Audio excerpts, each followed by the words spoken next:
Je vais vous présenter aujourd'hui les nébuleuses. Les nébuleuses, ce sont des objets célestes qui sont diffus sous forme de nuages, d'où leur nom d'ailleurs très ancien de nébuleuse. Il existe aussi des nébuleuses qui se déplacent, ce sont les comètes. Et en fin de compte, c'est à cause des comètes que l'on a fait un premier recensement des nébuleuses.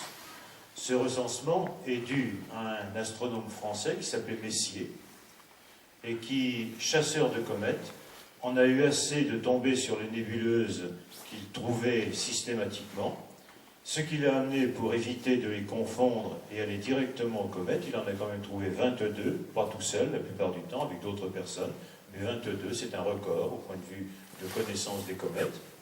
Eh bien, avec les objets fixes, les objets nébuleux fixes, il en a fait un catalogue, le fameux catalogue Messier, qu'il a numéroté de 1 à peu près à 100. Par la suite, un peu plus tard, on a complété jusqu'à 110. On s'est arrêté là parce qu'il y avait énormément d'autres nébuleuses qui ont été découvertes par la suite et qui ont fait l'objet d'un autre type de catalogue. Mais, parce qu'il y a un mais, c'est que la plupart de ces nébuleuses l'étaient parce que les moyens optiques n'étaient pas assez puissants. Ils n'étaient pas capables de discerner les petits points, étoiles ou autres, qui formaient ces nébuleuses. Il a fallu attendre le début du XXe siècle, et en particulier les puissants télescopes tels que Edwin Hubble utilisait, pour montrer que la plupart des nébuleuses de Messier étaient en fin de compte produits d'autres corps. Alors vous avez ici, sur ce tableau, le bilan de Messier. En fin de compte, parmi ces 100 nébuleuses, ces 110 si on prend l'extension, il y en a 46 qui sont des galaxies, c'est-à-dire des amas d'étoiles. Il y en a 29 qui sont des amas ouverts, des amas d'étoiles beaucoup plus petits, qui appartiennent à un ensemble beaucoup plus vaste, et qui sont relativement dispersés. Il y a 28 amas globulaires, il y a même une étoile binaire, et il y a 12 nébuleuses proprement dites, c'est-à-dire d'objets qu'on n'arrive pas à discerner autrement que sous un aspect flou. Parmi ces 12 nébuleuses, vous en avez 6 qui sont purement gazeuses, il n'y a que des gaz. Il y en a 2 qui sont gazeuses avec un amas ouvert, donc des étoiles. Il y a 3 nébuleuses planétaires, c'est-à-dire en fin de compte issues de l'explosion d'une étoile beaucoup plus grosse. Et il y a enfin une supernova. Vous avez à côté le dessin qui est très classique, plus exactement le tableau très classique des photographies des nébuleuses. On ne peut pas parler des nébuleuses sans commencer par la plus célèbre. C'est pratiquement la seule qu'on voit facilement à l'œil nu. On la voit à l'heure actuelle, à condition évidemment que le temps soit clair. C'est la nébuleuse d'Orion. La nébuleuse d'Orion est magnifique. Là, vous avez les couleurs qu'on ne peut pas voir, même avec un télescope assez puissant comme le nôtre. Il faut des télescopes beaucoup plus performants, ou alors prendre des photos. En prenant la photo, on augmente la précision de la photographie, de l'image. On augmente également le temps de pause, et on peut ainsi avoir des couleurs. La nébuleuse d'Orion est extrêmement grande. Cette nébuleuse est essentiellement gaz raréfié et en même temps pas mal de poussière. Pour ceux qui veulent avoir quelques précisions, eh bien vous avez ici l'ascension droite. L'ascension droite, c'est un peu, si on veut, l'azimut, mais mesuré sur l'écliptique, de 0 à 24 heures. Vous avez la déclinaison, qui, elle, est mesurée de plus 90 lorsque c'est au zénith, plus exactement au pôle, et moins 90 lorsque c'est le pôle sud. Et puis vous avez également certains autres documents, tels que par exemple la distance. La distance en astronomie est donnée en parsecs, mais on préfère la plupart du temps l'exprimer en années-lumière. Distance parcourue en 1 an par la lumière, c'est beaucoup plus commode et beaucoup plus parlant pour nous. L'aide magnitude apparente, c'est plus 4. À titre indicatif, plus 4, c'est pas très lumineux, mais c'est suffisant pour être vu. On peut voir à condition d'avoir une très bonne vue, et puis d'avoir un ciel bien noir et bien dégagé, jusqu'en principe à plus 6. Plus le nombre est grand, plus la luminosité est faible. La magnitude fonctionne ainsi. 0, c'est plus lumineux que 1, 1 est plus lumineux que 2, et ainsi de suite. La dimension apparente est assez grande, presque 1 degré carré. Pas tout à fait, mais presque. À titre indicatif, elle a été numérotée Messier 42. La dimension réelle de cette nébuleuse, c'est 33 années-lumière. 33 années-lumière, si la nébuleuse était à l'emplacement du Soleil, ça engloberait une trentaine d'étoiles voisines. Et pourtant, ici, on a des étoiles assez éloignées par rapport à d'autres régions de l'univers. 33 lumières, c'est colossal comme distance.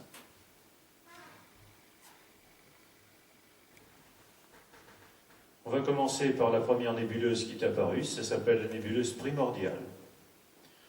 Juste après le Big Bang, vous avez la formation de différents types d'atomes, ou plutôt de noyaux d'atomes, et les photons peuvent s'en aller, à peu près 300 000 ans après le Big Bang. C'est le fond diffus de l'univers. Ce fond diffus de l'univers montre la première nébuleuse qui ait existé. Une nébuleuse globale qui regroupe tout l'univers.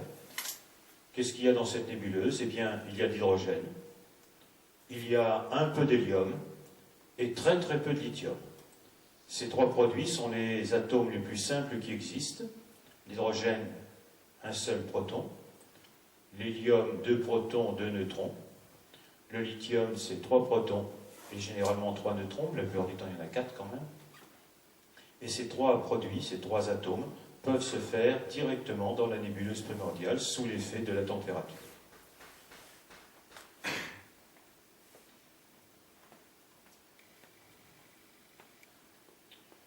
C'est une image assez spéciale prise dans l'infrarouge de la Voie lactée, avec un télescope qui est assez peu connu, qui s'appelle WACE. Et cette photo permet de déceler les premières étoiles de la Voie lactée, qui sont pour certaines encore en action, bien que assez grosses. En fin de compte, tout à fait au début, juste après la nébuleuse primordiale que vous avez vue, eh bien l'hydrogène se groupe, se rassemble, tombe par gravitation, et ça déclenche les plus grosses étoiles, les étoiles géantes bleues, qui sont à l'origine de l'univers. Ces étoiles bleues sont essentiellement formées d'hydrogène. Formées d'hydrogène, c'est l'hydrogène préexistant, c'est celui qui était dans la nébuleuse. Elles sont de vie assez courte. Par la suite, nous allons avoir production de nébuleuses, mais également certaines nébuleuses restent, comme on l'a vu pour la Voie lactée, de l'aspect primordial de la chose. Vous avez deux grandes familles de nébuleuses, les nébuleuses obscures, ce sont celles qui arrêtent la lumière, et les nébuleuses diffuses qui émettent ou réfléchissent la lumière. Émettent lorsque les atomes qui composent la nébuleuse sont eux-mêmes excités, ionisés, diffusent la lumière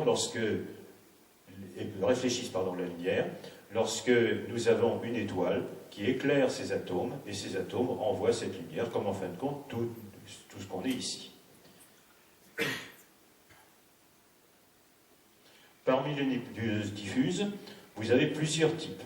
En fin de compte, 5 grands types. Les nébuleuses planétaires, les nébuleuses par réflexion, celles qui dépendent des supernovas, celles qui dépendent des étoiles qu'on appelle Wolf-Rayet, qui sont des étoiles extrêmement puissantes et extrêmement denses, et une nébuleuse un peu particulière qui prédomine dans les régions avec l'hydrogène 2. Et puis vous avez aussi quelques nébuleuses qui sont très particulières, on en verra une en particulier tout à l'heure. Commençons par, je ne dirais pas les plus spectaculaires, mais tout au moins celles qui sont les plus connues, la nébuleuse obscure. La nébuleuse obscure type, c'est la fameuse tête de cheval qui se trouve dans Orion. On a vu tout à l'heure la grande nébuleuse d'Orion, et bien un peu au-dessus, vous avez la nébuleuse tête de cheval, qui est beaucoup plus petite, comme on peut le voir, puisque ça fait à peu près le 10e de la grande nébuleuse d'Orion. Elle est à peu près à la même distance, mais le diamètre apparent est évidemment beaucoup plus petit. Autre nébuleuse qu'on ne voyait pas, que Hubble a découvert, c'est dans l'Aigle, c'est les fameux piliers de la création. C'est une nébuleuse obscure aussi qui masque les étoiles qui sont situées derrière. C'est de la poussière essentiellement, la poussière qui va capter la lumière de ces étoiles. Vous avez la position de ces nébuleuses, vous apercevez qu'elle est à 6500 années-lumière, c'est-à-dire beaucoup plus loin que la nébuleuse d'Orion qu'on a vue tout à l'heure, à peu près 6 fois plus, enfin 4,5 fois plus pour être précis. 5 années-lumière de haut, hein. C'est gigantesque. Vous voyez peut-être comme un index, une petite lueur, c'est une étoile qui est en train de se former dans la nébuleuse. elle est appelée à disparaître. On pense que dans 10 000 ans, peut-être un peu plus, eh bien cette nébuleuse n'existera plus, ou il n'y restera que quelques brides. Eh bien, si on mettait le système solaire à ce niveau-là, il occuperait à peu près 1 millimètre de la taille qui est en haut.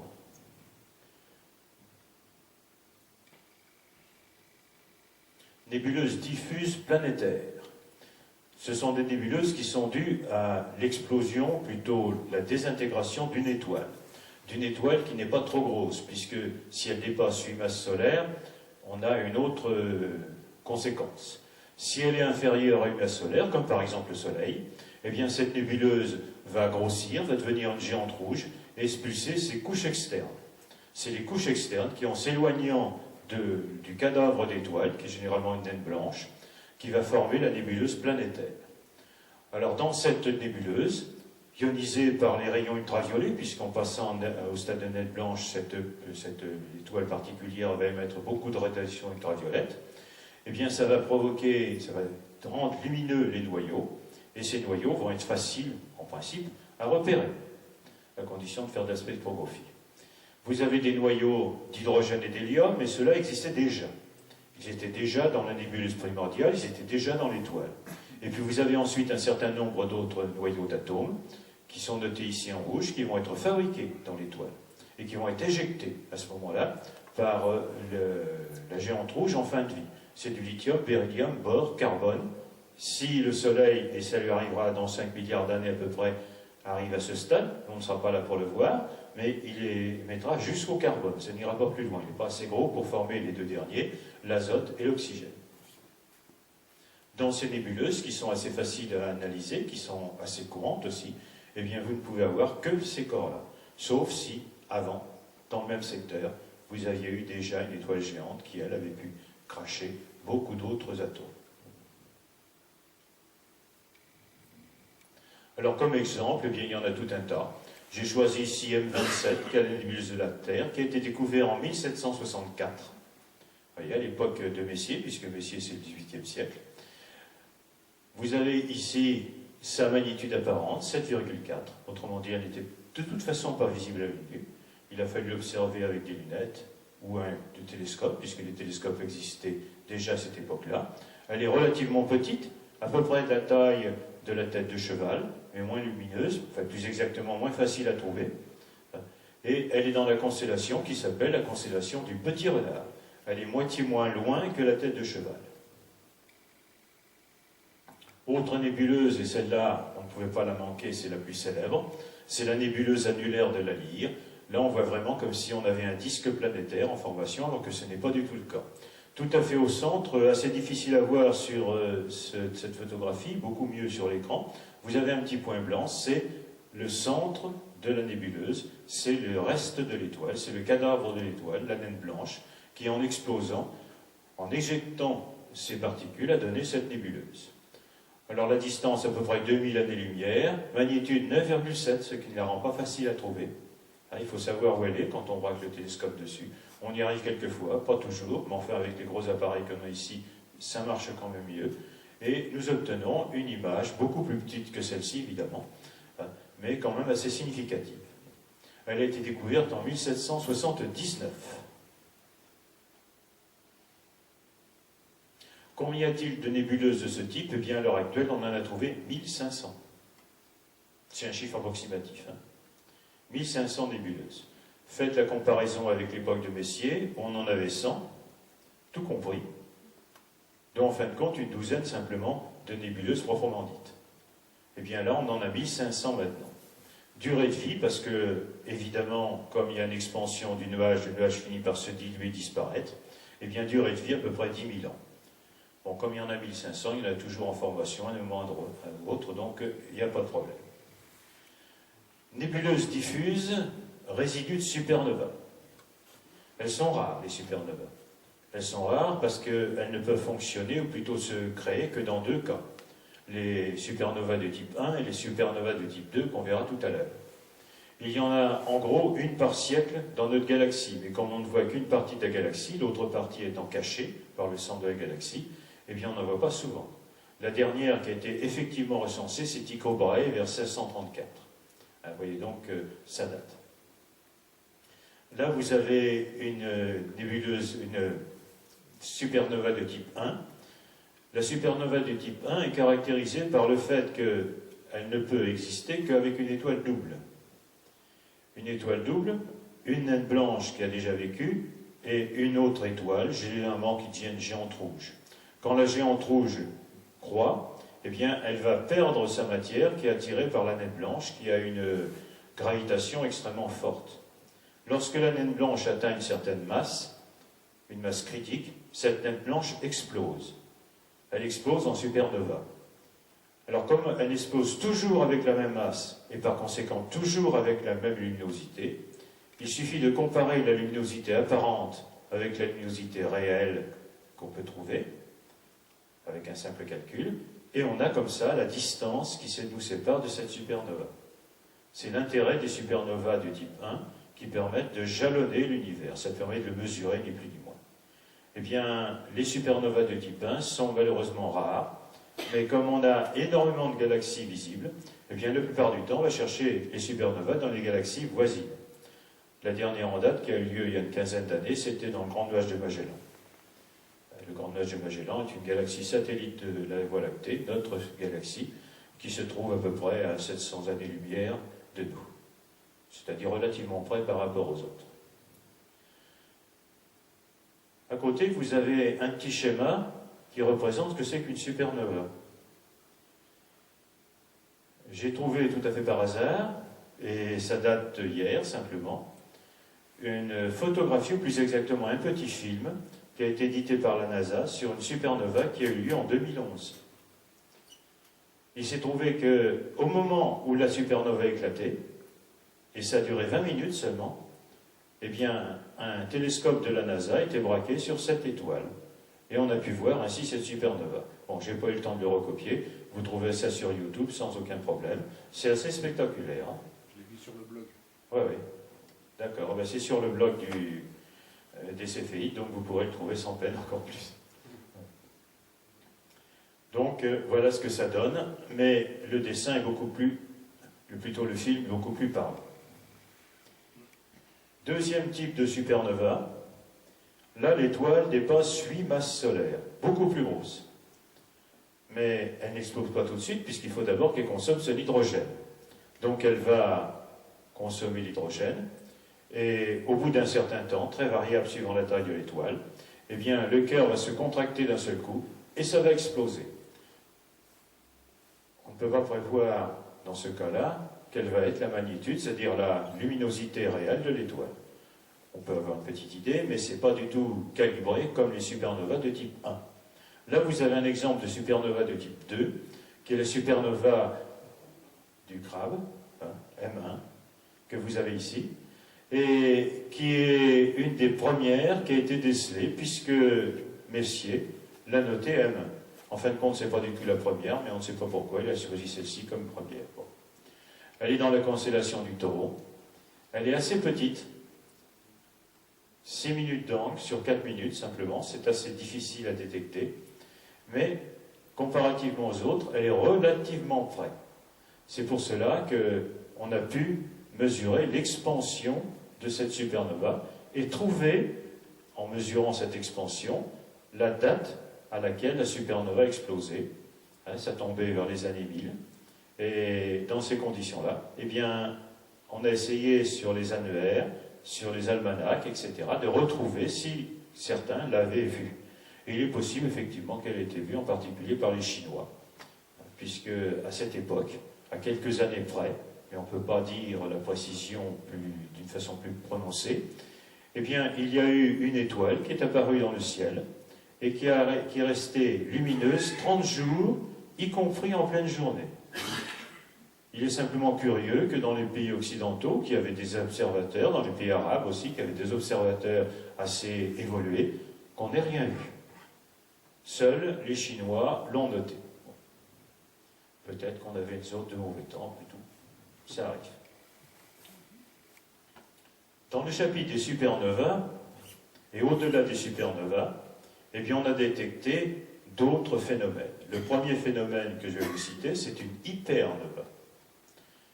Une hypernova qui a eu lieu dans une galaxie naine assez lointaine, et avec une étoile d'une très grande masse. Et on a été stupéfait de voir la luminosité de cette étoile. Parce que là, cette fois-ci, comme elle est dans une galaxie, on avait déjà mesuré la distance de la galaxie, donc on avait une petite idée, approximative certes, mais une petite idée de la luminosité. Or, elle a dépassé absolument, et de plusieurs centaines de fois, toutes les luminosités qui pouvaient être décelées. Alors cette supernova est récente. L'intérêt de cette supernova, qui est beaucoup plus puissante que les supernovas qu'on a vues jusqu'à maintenant, c'est de savoir ce qui a provoqué cette explosion. Et en examinant les cendres, c'est-à-dire, en fin de compte, le nuage nébuleux qui va se dégager de cette supernova, c'est quand même assez loin pour le voir, mais enfin, on espère bien, on y arrive, eh bien, on espère trouver ce qui a provoqué ceci. Alors, il y a déjà des hypothèses. L'hypothèse, c'est la paire matière-antimatière. Jusqu'à maintenant, les supernovas, c'était l'écrasement des neutrons. C'est déjà pas mal, mais là, ce serait beaucoup plus. Vous voyez, elle a duré 550 jours, ce qui est énorme. Je vous ai parlé de la supernova qui avait été découverte précédemment par les Chinois, qui a duré 30 jours. 30 jours bien illuminés, là, 550 jours. Eh bien, c'est pas tout, parce qu'on en a trouvé une autre. Alors là, beaucoup plus puissante. Ils l'ont nommée Assassin. Vous voyez, en phonétique. C'est en rouge, là, en bas. Alors cette supernova, on ne sait pas du tout ce que c'est. Elle est absolument gigantesque, des dizaines de fois supérieure à la précédente. Vous voyez, on a mesuré sa luminosité 570 milliards de fois plus lumineuse que le Soleil. L'équivalent de 50 voies lactées. Sachant que la Voie lactée a à peu près 250 milliards d'étoiles, vous voyez ce que ça peut donner. Alors là, on ne sait pas du tout la source d'énergie de cette supernova. Et on est très très intéressé par les résidus de la nébuleuse. Pour étudier la matière, il n'y a pas 36 solutions. Il faut casser les atomes. Ce qu'on sait faire depuis pas mal de temps d'ailleurs, c'est la radioactivité artificielle. Et on fait ça dans les synchrotrons, cyclotrons et accélérateurs de particules. Ça nécessite des énergies gigantesques. En cassant les atomes, on a trouvé depuis très longtemps d'ailleurs les neutrons et les protons.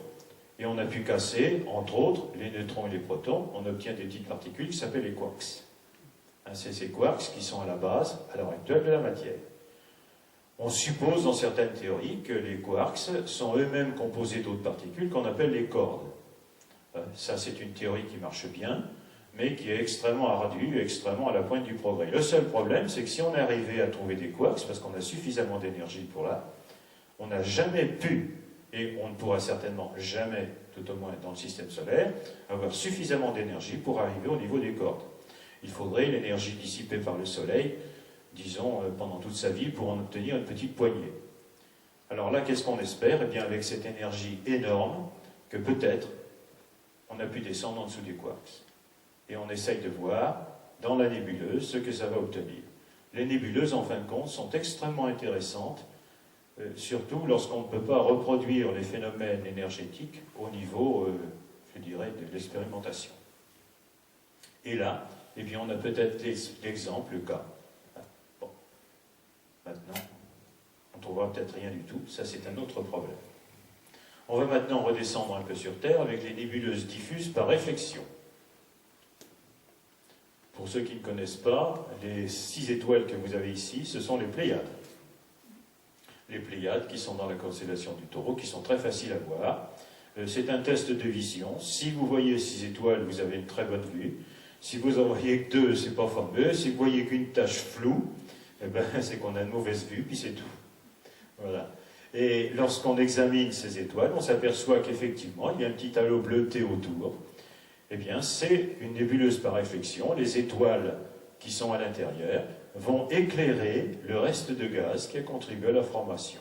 En fin de compte, les Pléiades, c'est la fin de formation d'un système composé d'un certain nombre d'étoiles. Sachez que dans l'Antiquité, certains en ont vu 7.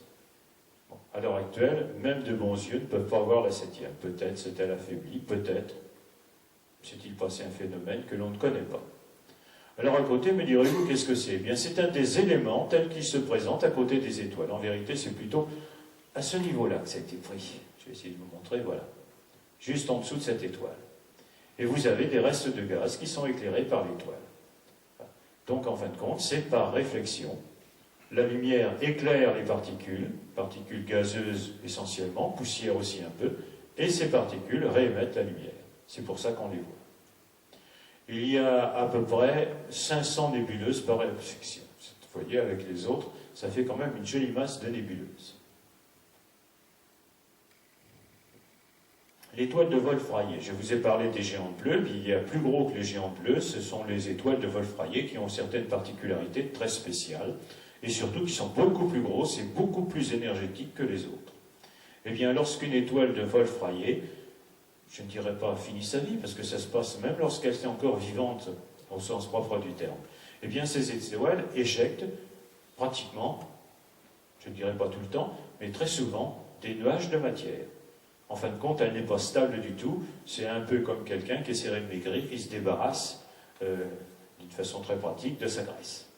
Eh bien, ces étoiles expédient ce nuage de matière aussi. Il y a assez peu d'étoiles Wolf-Rayet. C'est une découverte relativement récente qui remonte à une soixantaine d'années seulement. Ici, vous avez une étoile qui a été vue dans le Grand Chien. Le Grand Chien est caractérisé par l'étoile la plus brillante du ciel, Sirius. Et pas loin de Sirius, eh bien, vous avez une petite étoile qui a éjecté, je dis petite étoile parce qu'elle est très lointaine, en vérité elle n'est même pas dans notre galaxie, dans une autre galaxie, et qui fait cette espèce de casque. Alors pourquoi le casque de Thor? Eh bien, vous avez ici 2 cornes ou 2 ailes, comme vous pouvez voir. Ça pourrait être un casque de viking, Thor étant un dieu viking, comme tout le monde le sait. De diamètre angulaire 2 minutes, c'est-à-dire c'est très petit. C'est beaucoup plus gros, 1,3 années-lumière, c'est déjà quelque chose d'assez important. Mais comme c'est très lointain, c'est assez difficile à voir. En fin de compte, il faudrait plutôt avoir un télescope comme Hubble pour faire ceci. Nébuleuse diffuse, région hydrogène 2. Alors l'hydrogène a la particularité, lorsqu'il émet sa lumière, d'émettre en rouge.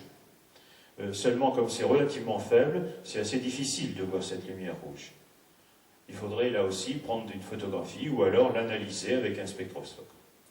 Eh bien ici, vous avez la nébuleuse de la Rosette. C'est un vaste nuage de gaz situé à environ 5000 années-lumière dans la constellation de la Licorne, donc pas visible de toute façon de notre hémisphère. Et ce nuage fait en gros, d'après ce que j'ai vu, 100 années-lumière, c'est-à-dire il est quand même considérable. 100 années-lumière des dimensions, mais comme il est assez loin, il n'est pas très grand. Et il y a une cavité centrale que vous pouvez voir ici, j'espère pouvoir voir la flèche, voilà, qui fait à peu près 50 années-lumière, c'est-à-dire que c'est vraisemblablement que là, d'où est parti le nuage de poussière qui a été éjecté, repoussé. Alors quelquefois ça fait une sphère, on a vu le casque de Thor tout à l'heure, c'est-à-dire ça part dans tous les sens. Quelquefois, comme la nébuleuse de la Lyre, ça fait un disque. Ça dépend essentiellement des caractéristiques de l'étoile qui peut éjecter dans toutes les directions, ou seulement dans son axe. Il y a également des étoiles qui éjectent des jets dans l'axe de rotation, c'est-à-dire à l'opposé, en fin de compte, du disque. Alors c'est une nébuleuse en émission, ceci. Les étoiles très nombreuses ont ionisé le gaz, et c'est le gaz qui émet cette lumière. Autrement, on n'aurait pas de la lumière rouge. J'ai ici donné quelques nébuleuses. Certaines sont bien classées, d'autres c'est un peu mixte. On appellera ça des nébuleuses particulières, un peu comme celle des 2 hypernovas. Vous avez la nébuleuse de la Lagune, qui s'appelle M8. Je choisis systématiquement celles qui sont relativement faciles à voir, si jamais ça vous intéresse un jour, et avec les instruments adéquats d'essayer de les repérer, bien que certaines ne sont pas visibles de notre hémisphère. Mais quelquefois, il faudrait descendre un peu. Eh bien, vous avez la nébuleuse de la Lagune, M8, qui est en émission, comme on peut le voir, puisque c'est également un peu rougeâtre, donc c'est l'hydrogène 2, très certainement, et qu'à distance approximative de 5000 années-lumière, magnitude apparente 6, autrement dit, on ne peut pas la voir, bien que ce soit à la limite, elle est un peu trop étendue, donc la luminosité n'est pas suffisante. Et puis vous avez des dimensions apparentes, 90-40, c'est grand, c'est une grosse nébuleuse, bien étendue. Vous avez ensuite la nébuleuse M17, qui s'appelle nébuleuse Oméga, nébuleuse en émission, elle aussi. Vous avez 5500, 6, c'est à peu près la même chose que la nébuleuse de la Lagune, mais ce n'est pas tout à fait les mêmes teintes, comme vous pouvez le voir. Une des plus célèbres nébuleuses, la nébuleuse Trifide. La partie centrale est obscure. Comme vous pouvez le voir, il y a 3 branches, il y a 3 secteurs qui sont de grandeur inégale. Et vous avez ici, alors là c'est de l'oxygène qui apparaît un peu bleuté. Magnitude plus 9. Donc là il faut un instrument quand même assez performant pour pouvoir le voir. C'est dans le Sagittaire également. Une nébuleuse qui est à la fois en émission et en réflexion, qui se trouve dans Orion.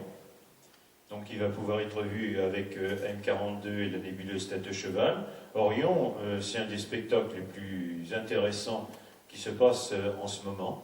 Disons qu'on va commencer à la perdre, puisqu'elle descend de plus en plus tôt vers l'horizon.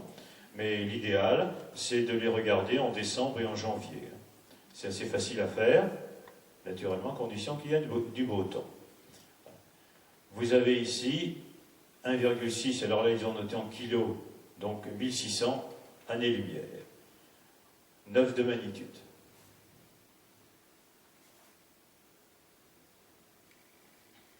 Nébuleuse de la Petite Altère, beaucoup plus petite, comme vous pouvez le voir. À peu près 1500 années-lumière, oui, ça doit être ça. Elle est très très étendue, mais dans l'autre sens, celle-ci, hein, dans le sens de la profondeur. Elle est dans la constellation de Persée. Magnitude 10,1. Je ne me souviens pas qu'on ait pu la voir avec notre télescope, celle-là. Elle est un peu trop faible. M78, qui n'a pas eu de nom. Nébuleuse à réflexion. Magnitude 8,3 dans Orion. Encore une nébuleuse d'Orion. Hein. Orion, c'est un réservoir à nébuleuses. Une qui est bien circulaire, c'est la nébuleuse du Hibou. Vraisemblablement, elle doit être sphérique, puisqu'elle ne présente pas de discontinuité importante au centre. 9,9, dans la Grande Ourse. C'est une nébuleuse planétaire. Les 3 petites étoiles que nous voyons devant, il y en a 2 qui ne sont certainement pas dans la nébuleuse, hein, mais qui doivent être un peu à l'avant.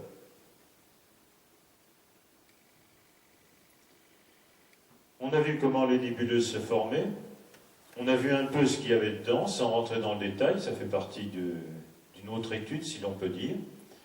Eh bien, l'avenir des nébuleuses. L'avenir des nébuleuses, vous avez un schéma que j'ai trouvé qui était assez intéressant, qui commence par une nébuleuse, ça peut être n'importe laquelle, ça peut être une nébuleuse primordiale, ça peut être une nébuleuse issue d'autres explosions d'étoiles, quelle qu'elle soit. Ça se présente sous la forme d'un nuage. Dans ce nuage, vous avez des gaz, vous avez également des particules de poussière, sauf dans la nébuleuse primordiale où il n'y a pas encore de poussière. Sous l'effet simplement de la gravitation, ce nuage va se contracter, ou une partie de ce nuage va se contracter. C'est représenté dans le deuxième dessin avec ces flèches. Lorsque la contraction se fait, on estime que le temps zéro commence, c'est le départ. La nébuleuse est en train de se transformer. Lorsque la contraction est suffisante, alors ça peut dépendre de la masse initiale de la nébuleuse, ça peut dépendre aussi de sa composition, si les particules sont plus grosses ou plus petites, ou si c'est simplement du gaz. Eh bien, au bout d'un certain nombre d'années, de 10 000 à 500 000 ans, eh bien, vous avez la formation centrale d'une étoile.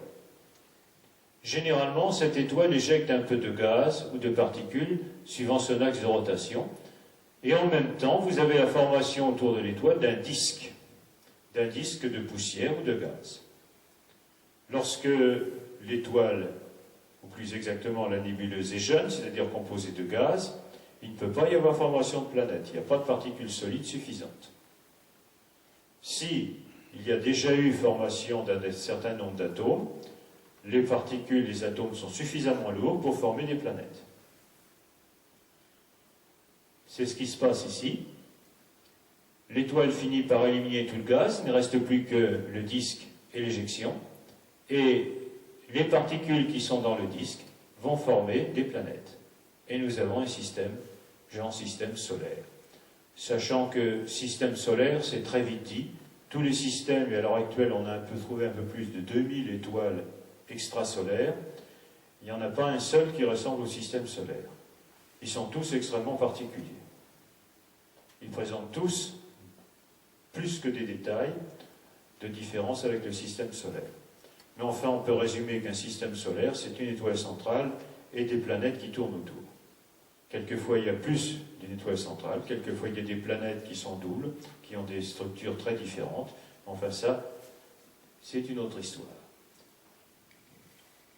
Le problème, c'est que la plupart du temps, le nuage est beaucoup plus grand, c'est-à-dire qu'au lieu de former une seule étoile, ils vont former plusieurs. C'est le cas, par exemple, qu'on a vu avec les Pléiades. Nous avons plusieurs étoiles qui se forment en même temps. C'est un groupe d'étoiles. Lorsque c'est un nuage très important, nous avons des étoiles très serrées, on appelle ça un amas globulaire. Ça forme un bloc. Et lorsque les étoiles, ou plus exactement le nuage est beaucoup plus diffus, eh bien ça peut former des étoiles plus espacées. On a donc un amas ouvert. En principe, le destin des amas ouverts, c'est de partir un peu n'importe comment. On pense que le Soleil a été formé autrefois, il y a très longtemps, dans un amas qui était un peu un amas ouvert, et qu'on a perdu nos copains, en quelque sorte. Ils sont partis. Il n'y avait pas d'attraction suffisante pour les maintenir. Il y a d'autres zones de l'univers, comme on le sait, où les étoiles sont beaucoup plus denses. Dans ces conditions-là, la nuit n'est jamais noire, elle est toujours très éclairée. Vous avez ici la représentation d'un nuage important. Ici, on a même pris un nuage primordial, c'est-à-dire un nuage qui n'est formé que d'hydrogène et d'hélium. Là, on est sûr du coup, c'est ce qui s'est formé à tous les coups.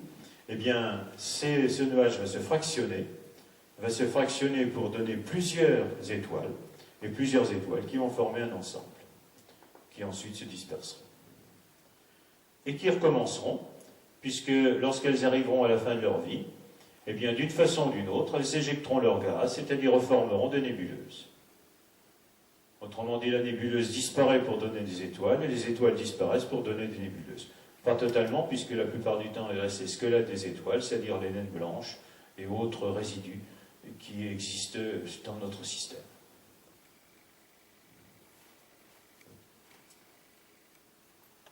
Je reprends ici les photos qui, disons, expliquent ce que je viens de vous dire. Vous avez un nuage, et dans ce nuage va se former des étoiles. Des étoiles plus ou moins brillantes, suivant la capacité qu'elles auront de capter l'hydrogène.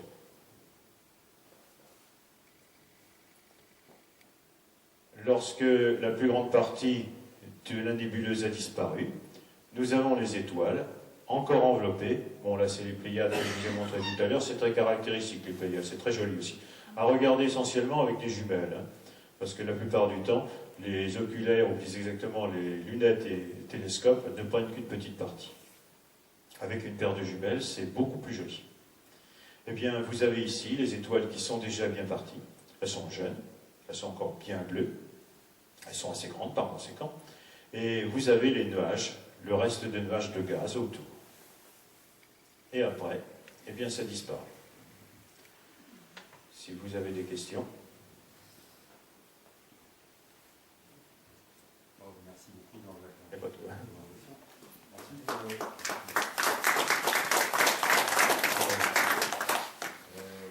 Est-ce qu'on peut, pour les nébuleuses, on peut parler d'amas ouvert? C'est un amas ouvert. C'est pas nébuleuse dans ces conditions. Des Pléiades. Les Pléiades, c'est plutôt un amas ouvert. Ouais. Alors, quelle est la différence entre un amas ouvert et une galaxie, finalement? Parce qu'elles sont dans la même galaxie, non? Oui, disons qu'une galaxie, c'est au moins une bonne vingtaine de millions d'étoiles.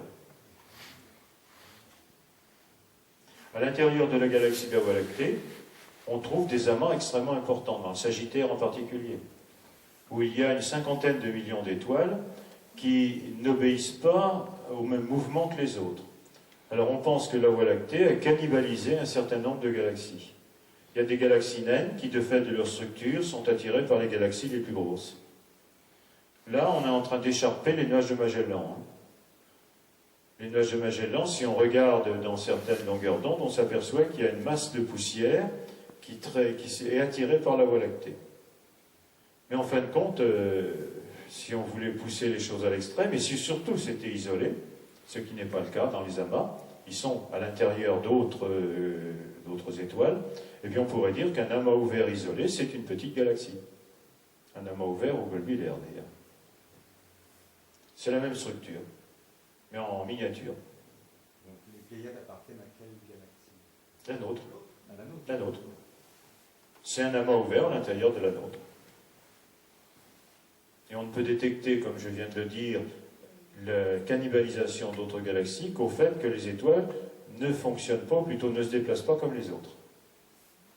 Toutes celles qui ont été formées ensemble, elles tournent de la même façon. Tandis que lorsque un amas, une autre galaxie a été captée, eh bien l'autre galaxie conserve son mouvement. Bon, il est dévié parce que malgré tout, il y a quand même une interaction extrêmement importante, mais ce n'est pas le même mouvement. Et quand on voit un groupe d'étoiles qui se dirigent ensemble de la même façon, on sait que ça provient d'une autre galaxie. Et d'après ce qu'il y en a eu aussi dans le Grand Chien, paraît-il, une petite galaxie. On est en train de faire la liste, hein, j'avais lu ça quelque part, quand j'ai fait la conférence sur les galaxies, il y en avait un certain nombre, on doit être à 5 ou 6 cannibalisés par la Voie lactée. Il y a certainement d'autres exemples. Il y en a un qui est très particulier, où une galaxie a des étoiles qui s'en vont dans tous les sens. Puisqu'on peut mesurer non seulement la vitesse, mais surtout la direction de ces étoiles. Et il y a une galaxie très particulière, où les étoiles qui sont au centre tournent dans un sens, et les étoiles qui sont à l'extérieur tournent dans l'autre. Et il y a une autre galaxie où les étoiles tournent suivant des axes à 90 degrés. Il y en a qui font en quelque sorte nord-sud, comme les méridiens, et l'autre comme les éléments de latitude. C'est très particulier, c'est très curieux, on se demande comment ça a pu se faire, mais enfin bon.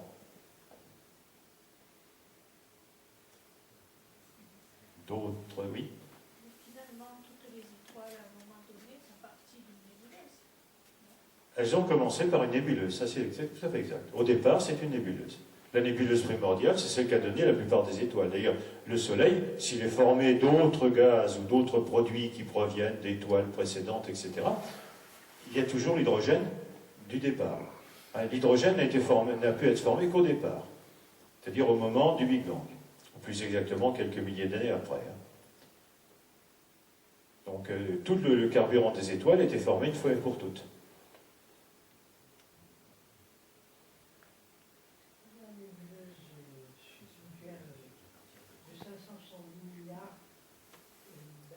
Mais pour l'instant, elle n'est pas encore formée, hein, c'est la supernova. Non, il faudra attendre encore un peu. Si, mais je n'ai pas trouvé.